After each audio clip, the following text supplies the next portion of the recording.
रुक्मिणी मैया ने गुरु का दामन थाम लिया। गुरु जी आप थोड़ी सहायता कर दो तो मुझे गोपाल की प्राप्ति हो सकती है। और चिट्ठी लेके वो जान पर खेलता हुआ संत पहुंचा द्वारिका, भगवान को पत्र दिया और भगवान से कहा अकेले में आपसे बात करनी है, कुछ प्राइवेट बात अकेले में करनी है।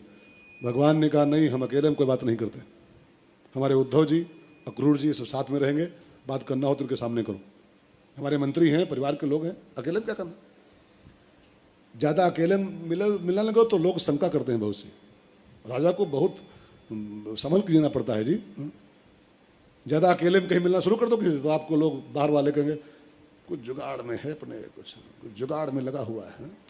ज़्यादा कोने में खींचो सबको, कोने में अकेले में इधर आओ, इत्थे आओ, इत्थे आओ, तो बाकी लोग कहेंगे कुछ जुगाड़ में है, कुछ जुगाड़ में लगा हुआ है। तो राजा को बहुत संभलना पड़ता है जी, एक उसकी एक्टिविटी पर लोग ध्यान देते हैं।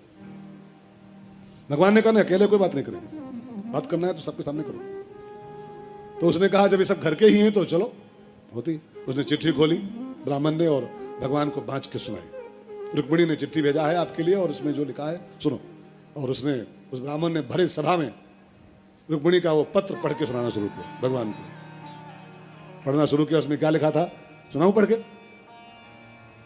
मैंने सुना है किसी का लव लेटर नहीं पढ़ना चाहिए यार, वो लव लेटर प्रेम पत्र है जी, ये मेरा प्रेम पत्र पढ़कर, और किसी का प्रेम पत्र सबके सामने नहीं पढ़ना चाहिए। तो पढ़ू पढ़ू पढ़ दूं, कोई चिंता नहीं, ये भगवान का प्रेम पत्र है जी, ये सामान्य लबर लबरियों का प्रेम पत्र नहीं है जो लबर लबर कर रहे हैं पार्कों में। हाँ गुलाब का फूल, वैलेंटाइन डे, हैप्पी वैलेंटाइन, लबरियों का प्रेम पत्र नहीं है, भगवान का प्रेम पत्र है जी, इसको रोज पढ़ना चाहिए। आपको पता है द्वारकापुरी में द्वारकाधीश के मंदिर में नित्य इस चिट्ठी का पाठ होता है, डेली आरती के बाद रोज चिट्ठी पढ़ते हैं पुजारी लोग। जैसे आरती के बाद यहाँ पाठ होते हैं कुछ, वैसे द्वारकाधीश के मंदिर में आरती के बाद रुक्मिणी का पत्र आज भी रोज बाँचते हैं पंडित वहां के, सुनाते हैं ठाकुर जी को। पढ़ना चाहिए, रोज पढ़ना चाहिए इसको। बड़ा प्यारा पत्र है, इसमें बहुत कुछ लिखा हुआ है, 7 लाइन का पत्र मात्र है, 7 श्लोक्स। पहला श्लोक, पहला शब्द बड़ा प्यारा, सुत्वा गुणान भुवन सुंदर शृण्वताम ते। ठाकुर जी मैं जब 6-7 साल की थी तो मैंने सुत्वा गुणान, तुम्हारी गुण सुने थे, तुम्हारी कथा सुनी थी, और सुना है कि आप इस त्रिभुवन के सबसे सुंदर व्यक्ति हो, भुवन सुंदर। और मैं तो कहूं ना भाई बहनों, संसार की हर पत्नी को, हर वाइफ को ये श्लोक याद करना चाहिए कि मेरा पति जो है वो भुवन सुंदर, इस ब्रह्मांड में जो सबसे ब्यूटीफुल, सबसे हैंडसम अगर कोई है तो my husband, my husband. Rukmini का भाव देखिए, मैंने सुना है कि आप इस ब्रह्मांड के सबसे प्यारे व्यक्ति हो, सुंदर व्यक्ति हो। हर नारी भाव रखे अपने पति के प्रति, हर नारी कि मेरा जो हस्बैंड है वो दुनिया का सबसे हैंडसम व्यक्ति है। उसके आगे सारे हीरो भी फेल हैं। और ये खाली स्त्री नहीं, पुरुष भी यही सोचे कि हमारी जो वाइफ है वो उसके आगे ऐश्वर्या राय भी कुछ नहीं है, कुछ नहीं जी। अगर ये भाव दोनों में आ जाए तो घर घर में रामराज्य की स्थापना हो जाए। लेकिन कहाँ कोई करता, पति बोलता है तुम कहो जी तुमसे अच्छी तो वो है पड़ोसी है, भाभी जी तुमसे अच्छी है, और जब भाभी जी अच्छी जहां बोला अथ श्री महाभारत कथा, ये कथा है पुरुषार्थ की और स्वार्थ की। हर पुरुष से भाव रखे हमारी बीवी जो है वो वर्ल्ड की सबसे ब्यूटीफुल लेडी है, और हमारा पति जो है हर स्त्री भाव बना ले, हमारा जो हस्बैंड है वर्ल्ड का सबसे टॉप हैंडसम व्यक्ति है, उसके आगे कुछ नहीं दुनिया में। घर घर में रामराज्य की स्थापना हो जाएगी जी। खाली बातें रामराज्य की हो रही हैं, रामराज्य की घर में स्थापना हो जाएगी, घर घर में प्रेम छा जाएगा। ये भाव बनाओ। महात्मा गांधी ने से किसी पत्रकार ने पूछा, गांधी जी आप राष्ट्रपिता हो, ये बताओ कि आपकी, आज गांधी जयंती भी है, तो याद कर लो ना, 2 अक्टूबर आ जाए। तो गांधी बापू से पूछा गया, किसी ने पूछा आपकी निगाह में इस देश की सबसे ब्यूटीफुल लेडी कौन है? पूरे राष्ट्र के पिता हो, गली गली घूमे हो, बताओ कि इस भारत की सबसे बढ़िया लेडी कौन है आपकी निगाह में, सुंदर लेडी? तो बापू ने कहा एकमात्र। कहा कौन सी? कहा मेरी कस्तूरबा, उसके आगे कोई नहीं मेरे लिए है, मेरी कस्तूरबा। इस इंडिया की, इस वर्ल्ड की, इस ब्रह्मांड की जो सबसे ब्यूटीफुल लेडी है मेरी बुढ़िया कस्तूरबा मेरी। तब रामराज्य की स्थापना। तो हम लोग बोलते तुम कहो जी भाभी जी को देखो, भाभी जी को देखो, बस वहीं से जंग शुरू होती है। फिर तलाक का फार्म आता था, साइन करो जी, बहुत हो गया जी, साइन करो। क्या होता है अंग्रेजी में? हाँ, वही वही वही जो होता है, हमको नहीं पता क्या होता है।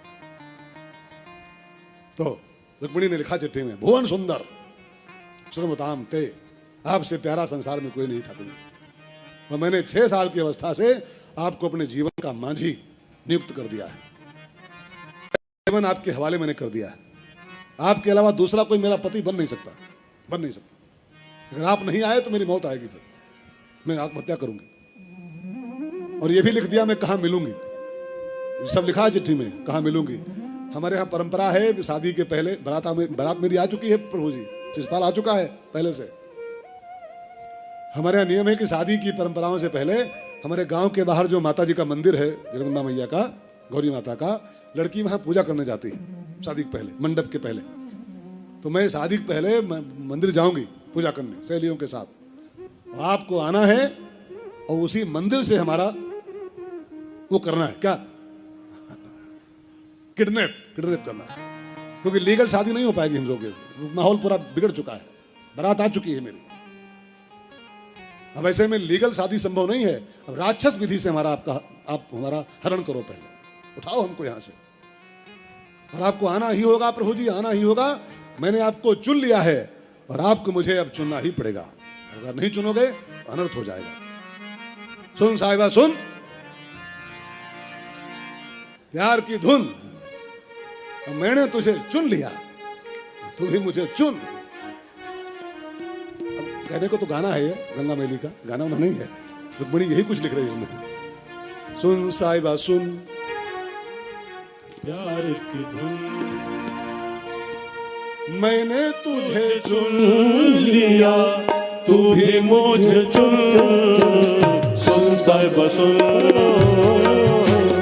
प्यार की धुन। कई लोग मुस्कुरा रहे हैं कि बाबा है कि बवाल है, फिल्मी गाना गा रहा है।